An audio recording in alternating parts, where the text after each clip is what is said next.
In this video, we're going to demonstrate how to move your Zarifa USA Massage Chair.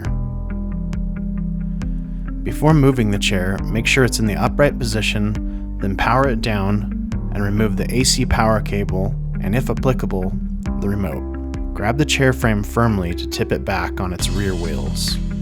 Tilt the chair by the backrest until it is well balanced and at the center of gravity on its wheels.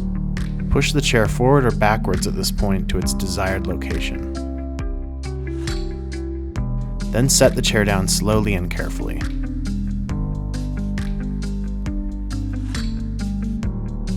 Ensure that you have adequate room and are on the correct surface before rolling the chair.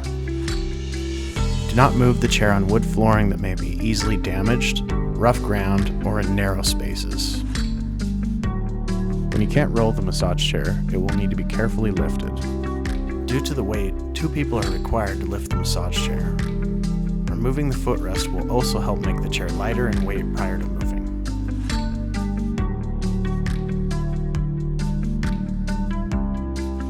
Make sure and like and subscribe to see more about our full line of massage products.